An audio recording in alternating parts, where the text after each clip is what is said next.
से बनाते हैं, क्रिएट करते हैं, और फिर अगर हम उसकी अकॉर्डिंगली बिहेव ना करें, so it can have some very serious and grave repercussions for us socially. So ये और इस तरह के ये दिस वाज एन एग्जांपल। बाकी सारे एक्सप्रेशन तकरीबन हर वर्ड और एक्सप्रेशन के साथ इस तरह की कुछ जो है तो वो बिलीव्स और कॉन्सेप्ट्स जुड़ी हुई होते हैं।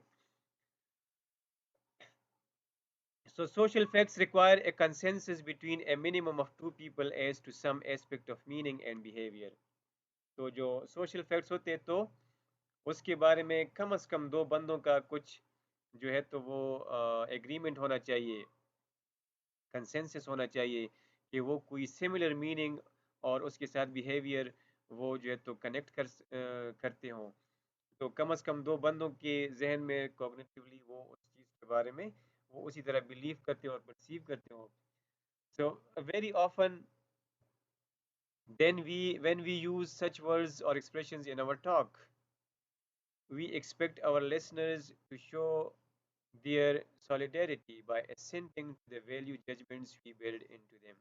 तो जब हम इन इस तरह के वर्ड्स और एक्सप्रेशंस को हम अपनी बातों में यूज करते हैं, तो जो सुनने वाला है तो हम उससे एक्सपेक्ट करते हैं कि वो कुछ किस्म की अप्रूवल उसके साथ शो करे, सोशल सोशल सॉलिडेरिटी शो करे उसके, कि वो उन बातों के साथ एग्री करे जो हमने उन वर्ड्स में जो वो हम बिल्ड करते हैं और उसमें हमने जनरेट की हुई होती हैं, और उसके ज़रिए से हम वो चाहते हैं कि कम्युनिकेट करें और उसको वो मीनिंग दे। तो हम चाहते हैं कि वो भी उसी तरह उससे वो मीनिंग ले और उन्हीं बातों पे बिलीव करे और उसकी अकॉर्डिंगली बिहेव करे जिस तरह हम एक्सपेक्ट करते हैं। तो this is how the language has a role in construct social facts and then our cultural values, और फिर उसी से हमारी जो है तो सोशल आइडेंटिटीज़ भी जनरेट और क्रिएट होती हैं। सो लैंग्वेज का किस तरह से रोल होता है in generating the social facts and social reality for us? We can talk about some examples. For example, the same expressions होंगे या same एक तरह से expressions नहीं बल्कि reality होगी, social reality या social facts हम उनको कह सकते हैं।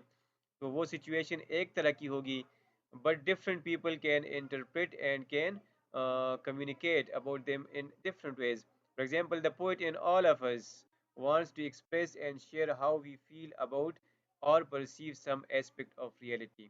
तो एक ही रियलिटी होगी, लेकिन हम उनको मुख्तलिफ तरीक़ों से, हम बज़ात ख़ुद भी मुख्तलिफ सिचुएशंस में, मुख्तलिफ मूड्स में एक ही चीज़ को मुख्तलिफ तरीक़ों से इंटरप्रेट और फील कर सकते हैं, और डिफरेंट इंडिविजुअल्स तो फिर ज़ाहिर है वो डिफरेंट होते हैं, तो वो एक ही चीज़ को मुख्तलिफ तरीके से इंटरप्रेट करके उसको परसीव कर सकते हैं। फॉर एग्जांपल एक्सप्रेशंस जैसे एक सोशल रियलिटी है, मीन्स कि एक्सचेंज करना किसी चीज़ को,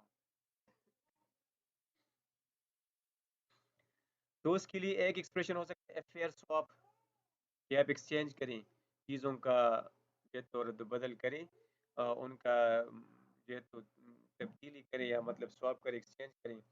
तो ये एक है जो कि बड़ा एक पॉजिटिव और एक पोलाइट किस्म का एक्सप्रेशन है। दूसरा है बार्गेन, जिसमें लेन देन आप कुछ लेते हैं तो उसके बदले में आपको कुछ कुछ मिलता है, जैसे एक बिजनेस का उसूल होता है। तो उस तरीके से भी जिसमें ज़रा फिर जो एक कोल्डनेस सी आ जाती है कि मीन्स कुछ दोगे तो कुछ लोगे।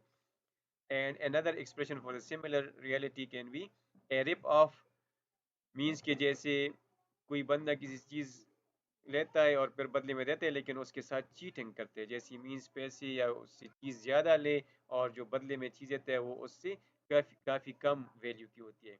तो मतलब ज़्यादा पैसे लेके ख़राब चीज़ देना, जिस तरह हम लोग इधर करते हैं, हमारे अपने जो रीजन है उसमें यही प्रैक्टिस ज़्यादातर जो ताजिर हैं तो वो करते हैं, कि मतलब पैसे पूरे लेते हैं और चीज़ दो नंबर या उससे भी कोई गिरी हुई चीज़ देते हैं, और कभी आपको सही चीज़ नहीं देते। तो हमारे अपने इधर कल्चर में ये चीज़ बड़ी प्रिवेलेंट है और बड़ी जो है तो वो कॉमन है। तो ये एक ही रियलिटी चीज़ों के एक्सचेंज करना, लेकिन एक बंदा उसको ए फेयर स्वैप के तौर पे ले सकते हैं, दूसरे के लिए वो कोई बार गेन होगी, और किसी तीसरे के लिए वो एक रेप ऑफ मीन्स और उसमें वो चीटिंग का कोई वो निकालता है, जबकि बाकी लोग उसको उस तरह से हो सकते हैं ना ले। सिमिलरली एक जो है तो बंदा है जो कि means might be referred by one person as a good boss, by another as a right bastard. So a right Another expression will be about some children. So a child can be a bright kid, very intelligent and bright, and it can be a Job for another person. It will be a Job जैसे हमारा इधर होते हैं. For example, किसी teacher के लिए एक student बड़ा वो इंटेलिजेंट होते हैं, दूसरे के लिए वो बड़ा जो है तो वो एक तरह से जिसको हम उर्दू में कहते हैं या पश्तो में कहते हैं मशरूट. So a Job means the same thing, which is very aggressive and very rude kind and noisy child. अयोब तो वो हो सकते हैं. दूसरे के लिए एक nerd. nerd means stupid सा जो कोई बंदा हो जिसके लिए हम पश्तो में वर्ड यूज करते हैं शोधा. सो ए delinquent जो कि गलत बिहेवियर करते हैं और क्राइम के लिए भी तैयार होता है. So another expression about means respond करने के बारे में कोई होगा तो एक एक्सप्रेशन हो सकता है स्ट्रेट आंसर, बड़ा एक सीधा सीधा जवाब. और दूसरा होगा कि रूड रिप्लाई, बड़ा जिसमें गुस्ताखी हो. तो एक के लिए एक तरह से होगा, दूसरे के लिए तो इस तरह से हम सोशल रियलिटी और सोशल फैक्ट्स को हम क्रिएट करते हैं अपनी लैंग्वेज के ज़रिए से. और जो हमारे कॉग्निटिव कंस्ट्रक्ट होते हैं तो वो किसी के लिए एक तरह से होंगे, किसी के लिए किसी और तरह से होंगे. Similar is a real laugh and an absolute disgrace, and another can be a proper funeral. So the second reason why gossip is prototypical of all discourse is that it provides the main mechanism for the management and distribution of knowledge and information. कि इसके ज़रिए से हम knowledge और information को जो है तो मैनेज करते हैं और डिस्ट्रीब्यूट करते हैं. ये एक मैकेनिज्म के तौर पे हम यूज़ करते हैं कि किसी कल्चर के बारे में जो उसका इनसाइड जो उसका एक बिहेवियर होते हैं सारे कल्चर का एज अ होल, तो गॉसिप के ज़रिए से हम उसकी जो है तो बड़ी अच्छी तरीके से पहचान करते हैं. और उसका जो है तो एक मैकेनिज्म के तौर पे उस वो डिस्कोर्सेज जो गॉसिप में यूज़ होती है तो उसके ज़रिए से हम नॉलेज और इन्फॉर्मेशन को मैनेज करते हैं और उसकी distribution with in that culture होती है.